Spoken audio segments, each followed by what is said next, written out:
Hey there, party people.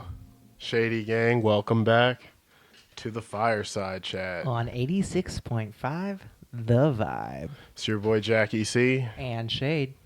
and we just wanted to say we're glad to have you. Shade, how was your vacation? My vacation was amazing. It was more of a retreat than a vacation. We kind of went to my band, or at least my singer and I. We went to go see his Yogi in West Virginia. What is it? Berkeley Springs, West Virginia. And it's apparently known for the water in the area. It's this like magical healing hot spring, essentially. And just about everything in the area revolves around the water. And I can see why. It is a magical, beautiful, wonderful place. Very peaceful, very quiet. Everyone is very, very friendly. And if you're looking for a place to go to kind of stay there, check out the Country Inn. I didn't actually stay there, but I went there for dinner. Not this night, but last night. And the people there are so wonderful. They're so friendly. They showed me all the rooms, or at least this one girl, she showed me a couple of different rooms, and they look beautiful. So definitely highly recommend. That's cool. I'm glad you had a great time. I hope you all are having a great week as well. I'll talk about that later. Okay, so today, guys, we have a lot on our plate. We're going to talk about the VP debate, The Michigan militia, and their plans for Governor Whitmer. We also got questions about is Trump's odds to win, what we think about that, so we'll get into that. And we also got a question about is ghosting okay? So okay. that should be fun for Virtual Dating Plus. Those are some fantastic marshmallows. And then baseball, we're going to hit that on the rundown, as well as PS5 backwards compatibility. And so, yeah, I say we just hop right into it. Shade. First and foremost, you all know we're going to start spooky season every which way the right way, a.k.a. some two-sentence horror for you. Shade, are you ready for it? Absolutely. And with that said... Are you sure? Absolutely. And with that said, of course, please like, subscribe, follow, share, all those things, people. And let's jump right into it. So, two-sentence horror of the day, and it is by someone over there 42 on Reddit. And it goes, it was not the discovery that God was dead that truly disturbed humanity. It was the fact that he had clearly committed suicide. Oh. That's dark. Everything going on today too, like, that's crazy. So yeah, our quote of the day is oh, you're gonna love this one. It's you are entitled to your own opinion, but not your own facts, by Michael Richard Pence. That's a good one too. Oh gosh, that was something last night. I thought it was good. What did you think, Shane? What a way to say fake news. That's brilliant. Wonderful quote. Thank you for that. So what were your thoughts on the debate? What were your takeaways? Well, so I was gone. So I didn't really get to see all of the debate, but I have watched some highlights, got some feedback from various news sources as well, things like that. And honestly, from the sound of it, it sounded like they both did very, very well. Even looking at the highlights, it was a much more palatable debate than what we saw with our presidential counterparts there. Mm, So yep. it was kind of refreshing to see. They both seemed very confident. That was very nice to see as well. I honestly, they did a better job of explaining their sides' personal kind of objectives and goals and plans. I did notice that Harris, right? Harris, Yeah, Kamala she Harris. she didn't she didn't answer one question that I've really been curious about myself that Pence asked, which was about whether or not they're planning on stacking the Supreme Court. I feel that that question still needs to be answered, but I think the reason that it's not being answered is pretty obvious. The answer is, yeah, that's the plan. I don't know if they have a plan for whether or not they want to stack the Supreme Court. I think most Americans don't want to see that. Most Americans are rather just like, if the Supreme Court makes a decision, that they don't like, they take away Roe v. Wade or something, it just turns a generation of Americans blue. But no, I thought, my first takeaway was Pence, he looked like he could play like Death in Supernatural. He looked like the Grim Reaper. And that fly definitely didn't help. Landing on No. him like... Yeah, he was like, could I, you I imagine him, immediately thought of Pestilence from when they were doing the Horseman. Oh, yeah, that's Yeah. another good one. Pence as a four horseman. Those are not bad. I thought they both dodged a number of questions, especially about their running mate's health. And then, like you said, she refused to answer They court packing, did dodge that, didn't which they? was huge. I think they should just come out and say no. I think Yeah. that like people say it'll deflate the base. I'm like, no, it won't. Like the base at this point, like you've seen everything, that Donald Trump is up to. I promise you, you don't need to, promise or do anything crazy to make that happen. But then he also had a huge moment where he refused to commit whether or not a woman would still have the right to choose, or whether he hopes that that's for a woman in the future. He said he was unapologetically pro-life. I was gonna say, he does never not seem chimed to in be the on kind saying like, I hope it's nationwide ban. I hope that my state. They asked him, what do you hope if Roe v. Wade is struck down? What do you want to see your state do in regards to abortion? And so Pence is clearly a very passionate individual, especially about things of that nature. He's made that very apparent, and I'm sure that not that I can speak for him, but I'm sure he would be happy if it were a national thing. I'm sure too, but I thought that was telling, and I thought that Kamala had a lot of moments where Senator Harris, I thought she had a lot of moments where she should have hammered it home and been like, hey, like, women across the country, Vice President Pence thinks that he can make decisions about your body better than you can. Or there was a moment where he even, there was even like pre-existing conditions that they had talked about.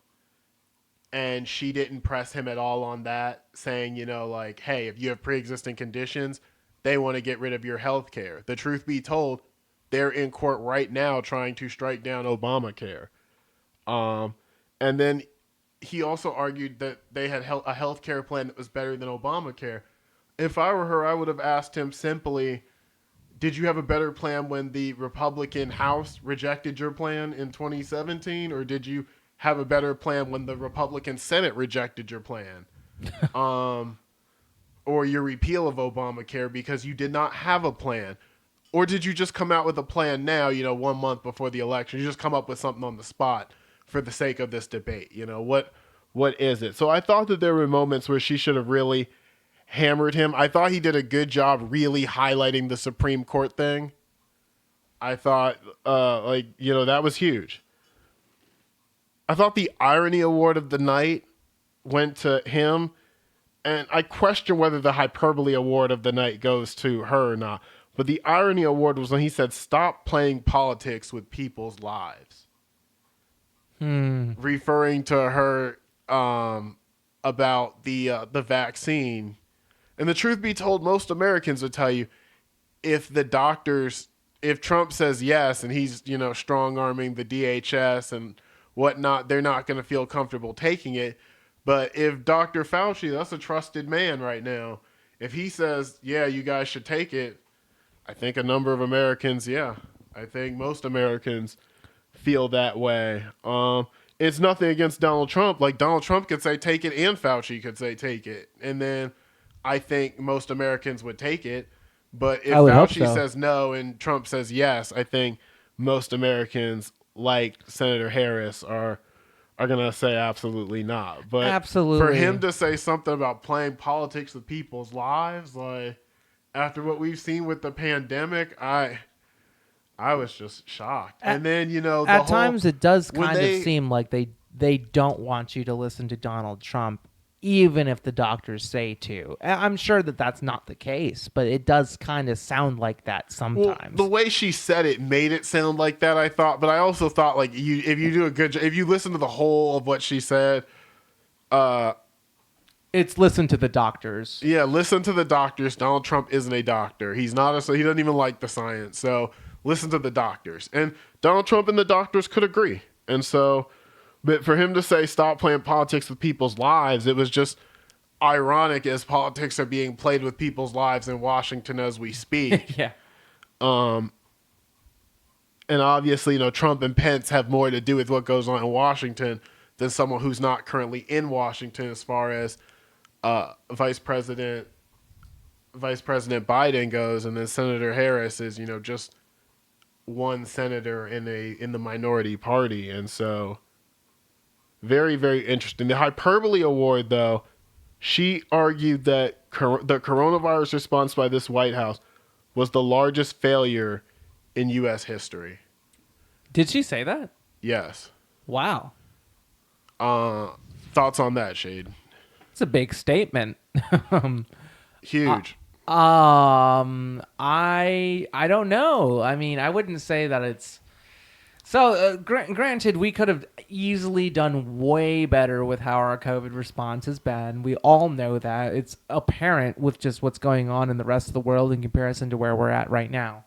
However, I don't necessarily know that we knew what to do. That our cabinet, or that Donald Trump's rather cabinet, knew what to do, or what say you? Like, I wouldn't call it the biggest failure of the entirety of the United States. Like, maybe we made some mistakes, and maybe it wasn't the best response, but again, biggest mistake ever? That's So, big. so I would argue by the numbers, she has an argument to be made. However, I would argue that the numbers, like there were going to be a number of people lost regardless of what the U.S. government did. So the only question is, and I think Yale said that they had a study where they said like 50,000 Americans would still be alive, 30,000 or something. Like there would be a number of Americans still alive, but I would argue like people in New Orleans would probably say, short-term memory, Katrina. I mean, they waited for days for the U.S. to do, like, think about it, like the Superdome, like you couldn't just airlift something. Like Berlin airlift, happens in 62, 63. We couldn't airlift anything to our own U.S. city that's underwater. And so a lot of Yeah. folks in New Orleans and Louisiana would say, well, I'd argue that one. And then, obviously nobody around here was alive at that point in time. But the government's response to under the Hoover administration to the Great Depression turned a generation of Americans blue. It was so bad. Remember, he said, I don't have, it's not really my responsibility, the economy. And Americans were like, what? And there was no response virtually by the U.S. government for all of the unemployment and homelessness and poverty during the Great Depression. So I would say that the response, you could argue that it's up there, but like I said, I don't know if I would say that it was number one. I've always But I think, for the purposes of sound clips, I guess, I've You could always say it. personally seen the biggest mistake of U.S. history to be the bombing of Hiroshima and Nagasaki. That's more of a personal understanding. I don't agree with mass citizen slaughter. I think that that's wrong. Well, I But think that she was more referring to an American response to a catastrophe or pandemic of some kind. oh, okay. So like Well, 9/11 or Pearl Harbor yeah. or like Spanish flu, USS Maine, You coronavirus, could Great you Depression, could Great argue that Recession. Hiroshima and Nagasaki were the response to Pearl Harbor. I would say the war as a whole do little more. So, um, the detonation of the bomb from a humanitarian standpoint and from a historical standpoint, most people don't know this, but the Japanese were about to surrender. The bomb was Right. more so dropped as a display of power to Russia, and we kind of used two Japanese cities as kind of like a sacrifice to show off that tremendous power. And honestly, we're the only two. Everybody throughout history has gotten nukes. America is so scared of somebody using them, like North Korea or Iran. But it's odd because people get them and they never use them. Like it's a terrible weapon that's almost just like a deterrent, like almost like being armed with a your Right. Second Amendment right. It's Maybe every MAD. country has a Second Amendment right. I don't know. That's a discussion for a different day. But like you said, I thought they both did well in their own rights. Pence showed strength on taxes, and I thought he showed strength on defense. What Republicans would have liked. And I thought he did a good job making it about Joe Biden. And like I said, I think she did a great job with science, humanity, appealing to people's better angels. But I think she could have done better with forcing Pence into tight positions and really swinging away. But I don't think she was looking for a knockout punch. I think at this point, the Biden administration is looking to take a knee and cruise into election day. I don't know that that's the best idea, in my opinion, but that seems like that's what they plan on doing. I will say this: I don't think it's going to have a large effect on the polls, number one, and I'll end with this. I think that most Americans, after what they saw at the VP debate versus the presidential debate, wish that the VPs were the heads of their ticket. I Yeah. think most Americans wish Mike Pence was the Republican nominee. And most Americans, like if you had like a broad poll amongst all Americans, not just a Republican nominee, if everybody in America could vote in both nominations, or could just go I would right now, accept Kamala I would think Harris. most Yeah. people, would pick Kamala Harris over Joe Biden. Yeah, And definitely. I think most people would say, yeah, probably Mike Pence over Donald Trump. Yeah. He displayed all the things that Trump Doesn't. he think about it, he was Yeah. no, but he was the defense of Trump. He went He really out there was. representing Trump, but represented him in a beautiful way. He made conservatism appealing to some extent. He showed to some extent gentility. Obviously, there were Yeah. moments where he chose to, I guess, disrespect the moderator or taco. And I think some people made a big deal about that. I personally thought that happens a lot in debates. Yeah, it's But pretty normal. I guess it struck a tone with women. I asked a lot of my friends who are girls. I was like, hey, like, did you notice this? Because I had read about it in an article, and a lot of them said, yeah, they did. But I thought, like I said, for the most part, when you compare him to Trump, So you much can't better say, than yeah, Trump. you definitely can't say anything there. And so, I think that's all I really thought, about the debate. Um, Trump just pulled out of the next debate. Did he? Yeah, that's a conversation for a little bit later though, when we talk about, Trump's odds to win. But our next topic is actually Governor Whitmer. It's odd how she stays in the national highlight or in the national spotlight. I feel like it's kind of unfair to her. Um I don't know how you feel. I was telling someone earlier that I feel like it's like she first made the national spotlight. She was getting inaugurated, and everybody was like, she wore like this dress. and she's like a very, attractive woman. Everybody's like, oh yeah, her in this dress, blah blah blah.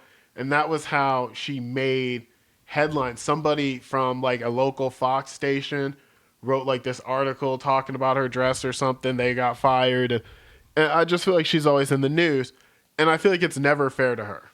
And this time, it's also once again not fair to her. A militia group, I guess they have white supremacist ties. A militia group in Michigan had plans to build a bomb, detonate it, to What? draw police attention away from the governor's, vacation home, and then kidnap the governor. What? Try her in Wisconsin. They wanted to take her to a safe place in Wisconsin, try her, and then execute her. What? Wait, what? What is right? No, wait. And execute her? And execute her. So, regardless of the results because, of the trial, yeah, like they she's were not gonna even really execute gonna, her yeah, anyway. like just some foolishness. Honestly, some real foolishness. I shouldn't be laughing at that, but that's just ridiculous. Like, No, I mean That's it's better to laugh. I mean, the terrifying. only other thing to do is cry. Like, yeah, no, seriously, like- that's honestly. I'd be afraid for my life if I were her. She probably is. Like, oh Yeah. my god. Yeah, I think What it's is the insane. world coming to? What are we doing? I don't know. It's really strange. It's really, the FBI or Homeland Security, they released a report saying that the biggest threat to Americans right now, like American safety, was actually white supremacists, domestic terror. And a lot of people laughed, and now it's one of those things where you can't laugh. And I wonder if that moment the president had at that debate, where they asked him to denounce white supremacy, he was like, stand down, stand by, blah, blah, blah, whatever he said. And then he should have, like I told you, didn't I tell you, he should have had a press conference where he came out and emphatically denounced it in front of the entire world. I think he has since denounced white supremacy. He did a few years back, I had heard, but it was like it was something low key. It didn't really, I don't know why it didn't even make headlines on Fox. Like the president denounces white supremacy.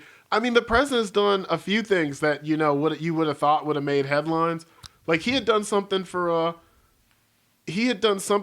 black businesses 2 years ago or so. And it was really hard to find, but I found a few articles talking about it. But like I said, that was like 2 or 3. That was before this most recent thing he had done.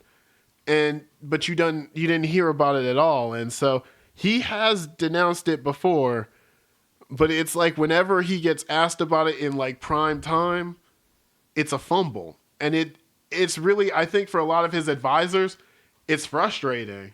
Well, because how is it? It's like, seriously, they're handing him the ball, and he just won't take it. Do you denounce white supremacy?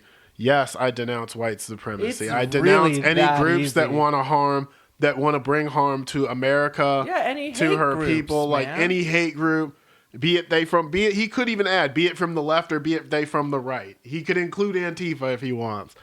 Yeah. But the fact, like I said, I don't know. So I feel like because of that, and I don't know, I'm interested to see how the media plays, his refusal to Now, denounce it. He's just gotten coupled out of the with- hospital. Is that correct? On Wednesday. That's the thing.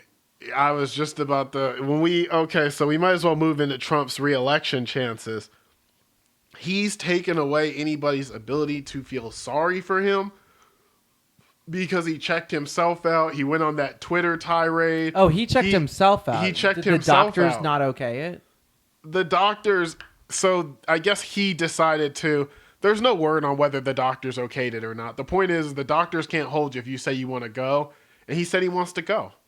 And then, remember he had that trip he took he took a stroll in the car or whatever to, he took a stroll in the car to, go see people, I guess, and show he was doing okay. And it was like, you should have been resting and in bed. And now I guess all the people in that Definitely car. shouldn't be going to go see people. All the people in the car now, I guess, are They have quarantined. COVID And he comes out and he says, oh yeah, don't be afraid to live your lives. You can beat it too. And it's like, well, you have the best health care in the in the world. world. Yeah. And you're trying to take away American health care. And so I feel like for the purposes of his advisors, I feel like they just like they don't understand. Like at this point, I feel like if I was an advisor, like I would be on my knees begging Trump, like I don't understand. I don't understand why you do these things.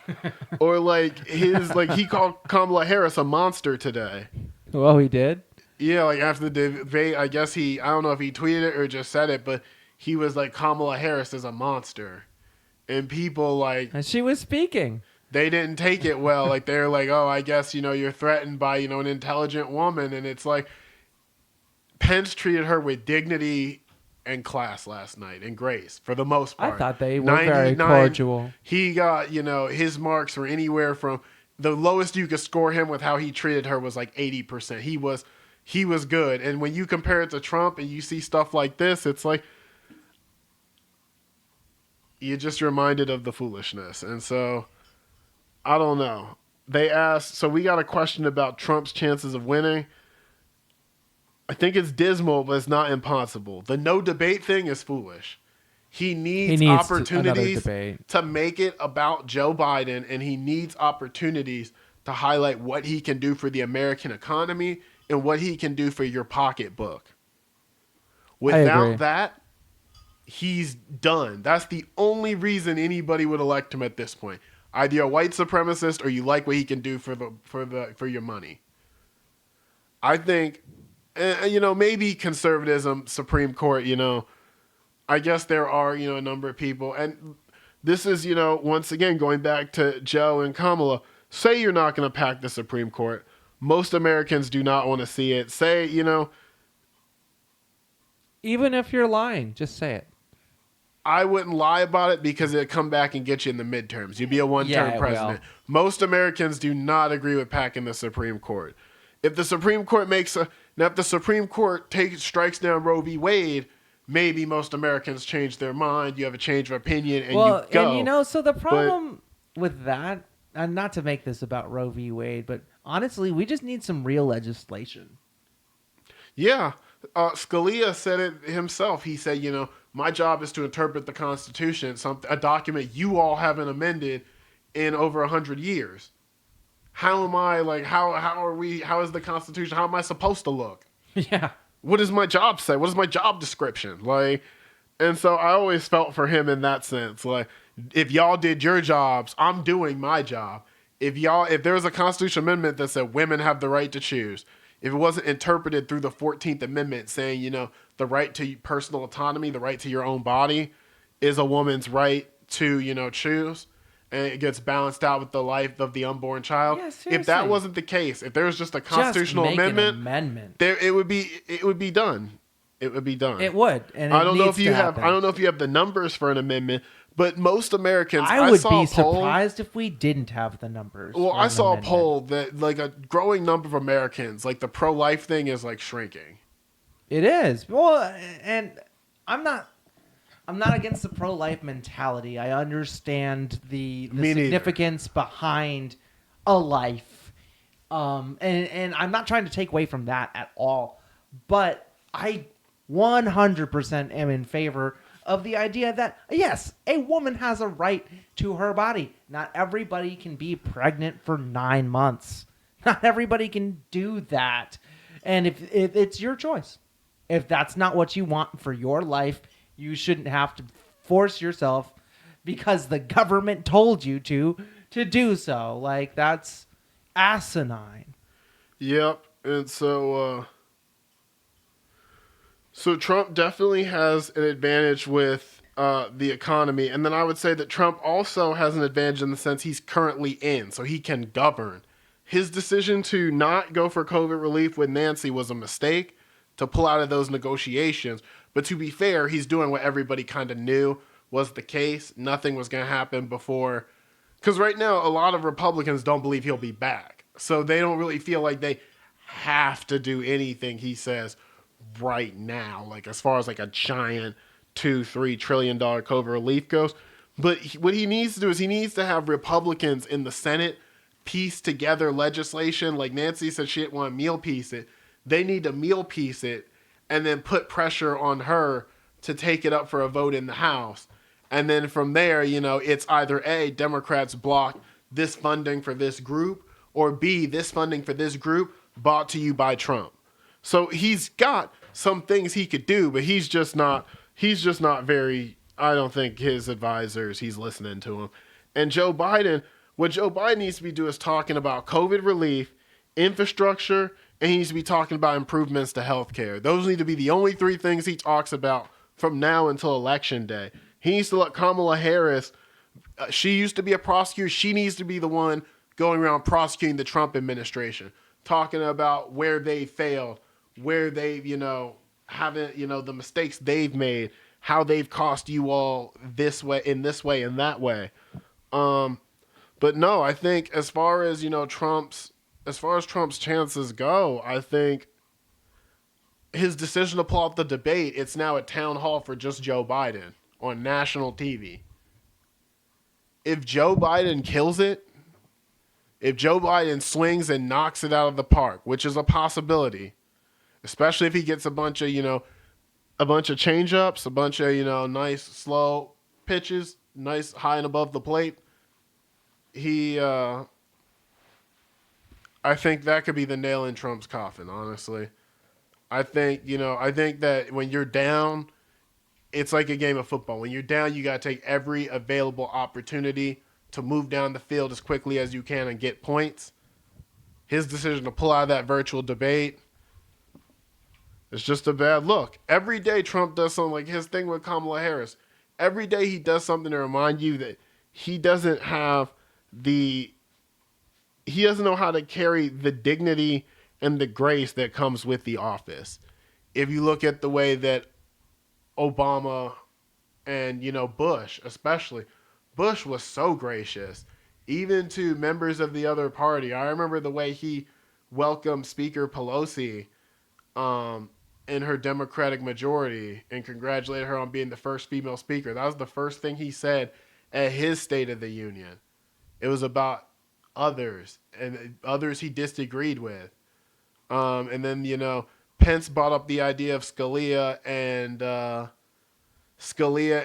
RBG. I think a lot of Americans want to get back to that, and I think a lot of Americans know you won't get back to it with Trump. So that it is what it is. The truth be told, but if Biden wants to get back to those times, he's going to want to keep the filibuster in place. As unfortunate as that is for a lot of people know, a lot of stuff is going to get blocked out. He's probably going to have to keep the filibuster in place, but he definitely can't pack the courts. You pack the courts, the partisan divide in this country is, in my opinion, it'd be too insurmountable to bridge. And so we would just be a country of we swing back from the left to the right to the left to the right. And so virtual dating plus. Shade, are you with me? Virtual dating plus. I was going to say, my favorite topic. Your favorite topic. I'm going to let you run with it. Is ghosting okay? Oh, what a good question. In my personal opinion, yeah. And so here's why. Ghosting is literally just you saying that you are not interested in an individual. There is absolutely no obligation that you have to keep someone in your life. There's not. There's really not at all. Like, anybody who wants to speak to somebody else is going to do so. That's just what they're going to do. If you're not interested in having a conversation, why would you? Beyond that, sometimes people are toxic.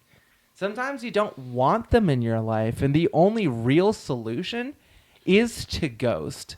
And maybe they're not even intentionally toxic. So I'm not necessarily saying someone that's an abuser, but let's say, well, for example, you have a girlfriend or a boyfriend, a significant other of some sort, at some point in your life, and every time that you think about them, you crumble. You crumble to pieces. Not to say that that's necessarily healthy, and that you should talk to someone. You should honestly get not help, but like you should get help because not everything is easy. But if every time you see their name pop up, especially if they want to keep talking to you, that you just kind of fall to pieces and you can't handle yourself anymore, yes, you absolutely have every right to ghost them. If anything, you'll probably find more peace of mind in doing so. What do you think, Jay? So yeah, I'm old fashioned. I'm not gonna lie to y'all. I don't like ghosting, but at the same time, I acknowledge that it's the new law of the land. And I try not to ghost anybody, but I actually ghosted somebody for the first time ever this year. I don't know why I did it. I feel like I wanted to say something, and then like 2 days had passed, and I wanted to say something, and I was like, if she texts me again, I'll say something. Then 3 days passed, and 4 days passed, and I still hadn't said nothing. She hadn't, double texted me or anything, so I was like, I guess it is what it is. No, I think ghosting does psychological damage to people to some extent. Like, like you get ghosted, you never really know why they stopped. Like, did they think you were weird? Did they not find you attractive? And so you kind of gotta like, in modern dating, you gotta be tough. You gotta look in the mirror and say, I am that person. Because, you get ghosted, you just have to tell yourself, they probably ghosted because they found somebody else that they liked. Think about it. On Or they Tinder, just you don't match with five match with people. you, or they just don't like That's you. another one. Maybe they think y'all don't mesh. Maybe they're talking to, five other people. They chose one. Maybe they're getting back with their ex. Maybe they're moving somewhere. My point is you just, you have to tell yourself, because, back in, see, we grew up before dating apps became huge. And so we grew up, you were in the same social circle. So you were going to see each other. So you kind of had to give each other an explanation. But these days, like all these dating apps and stuff, you don't really know anybody they know. Like, just stop talking to them, stop texting them back, shoot, block them. Um, yeah. So is ghosting okay? I think so. I think it's the new wave in society. I don't think you have to feel bad about ghosting anybody, nor do I think you should feel bad about being ghosted. I just think that's the new way of the new way. Agreed. And it can hurt. I think you're right in saying that. I like that you said that it can kind of cause a little bit of like a trauma. I think that that's true. It's not something that I would feel guilty about because really that's more of a personal insecurity. So like if you're ghosting someone and you're worried about them feeling bad, like yeah, they might, but that's not on you. That's not your responsibility. That's their life and that's their insecurity and it's unfortunate. It's sad and hopefully they get the help that they need to kind of feel more secure in themselves at some point as well. Well, I'm going to challenge that, and I'm going to say it depends on where you're at in the stage. Because once again, we talk about the 28-day rule. If you've been, talking back and forth for a month, and then one day, you wake up, you just, you wake up and you're blocked on everything, that's kind of ate up. But at the same time, 1, 2 weeks in, there's no reason to feel bad or feel any emotional attachment 1 2 weeks in. But like when we talk about the 28-day rule, I think you're in a month, 5 6 weeks deep. You've been talking to the person. You know, you might have started to catch feelings for them. Maybe you were hoping they caught feelings too. And I guess it just goes back to how you want to treat others, I suppose. For me, like I said, like if I got ghosted early, I wouldn't really feel bad. But if we had been talking a while, I'd feel kind of hurt. I'd be like, dang, like I put time and I put time and hope and energy into it. But I don't know. I don't know. How do you feel about that? Does the time you're ghosting somebody, does that matter? Like if you've been on a few dates, maybe I and think, then one day they just wake up blocked. Would you you say know, that that's different than you've been talking for a week and then just you're unmatched on Tinder? I think that it probably feels different, but it's still there, right? No, it's definitely there, right? I think that's the important thing to note about ghosting. Like when we talk about is it okay, it's definitely your right, definitely. Um, but once again, it's just like with the whole if you want to be a beneficiary of uh, if you want to be a beneficiary of unfaithfulness, if you feel bad about it, maybe you shouldn't do it. Maybe you should offer the other person an explanation. And if it's happening to you, just know, like I said, 9 out of 10 times, I'd say it's probably not even your fault. I had one girl ghost me, and then she popped back up 3 months later, and she told me that she was trying to give her ex another chance. Isn't that crazy? Yeah, And it then was happens. like, yeah, I just had to give him one more chance, but now I'm good. What's good with you? And I was like, I feel like you kind of poisoned the water hole. Like I feel like we can no longer. You feel me? Yeah, Yeah. like it's done now. But so my point is like you gotta think like, but when she first ghosted me, I was like, dang, like what is this? Like why'd she do it? Like what happened? Like, but like I said, so it's just one of those things where keep your head high in this dating world. Know that you have something to offer. You have somebody out there for you, and sooner than later, that person and you are gonna find each other. So that's what I'm gonna conclude. I should conclude every virtual dating plus segment like that. You are going to find the person of your dreams. Amen. You don't have to worry about it. Like so, ghosting, no ghosting, it'll be okay. Um, that being said, thank you all for joining us. We're going to hit you with the rundown just to end it off. Shade, the Cold War beta is officially live. Are you excited? Call of Duty, pow pow, rat a tat tat, Yeah. pew Well, pew. I'm more excited for zombies, but yes. More excited for the zombies. That is an exciting thing. PS5 backwards compatibility with a question mark. PS5 released so Sony originally said that they were going to make 90 or 99 some high percentage, some ridiculously high percentage of games backwards compatible for PS4 to PS5. You could upgrade. And they came out with a list today that it was only like 25 games or so if that.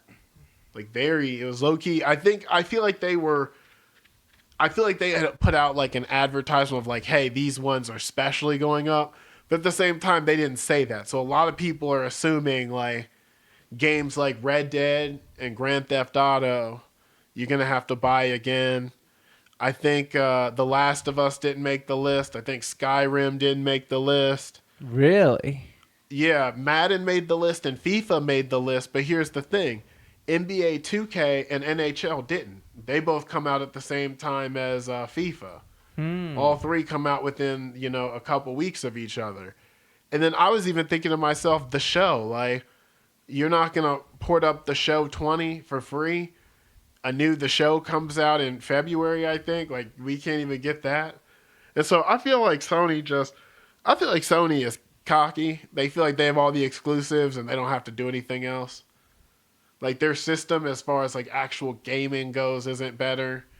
I feel like they have no sense of like they said a streaming service wasn't viable. Xbox has a streaming service or like a Game Pass service where you get brand new first party platformers for like, I think it's like $10 a month, like a Netflix for video games or brand new ones.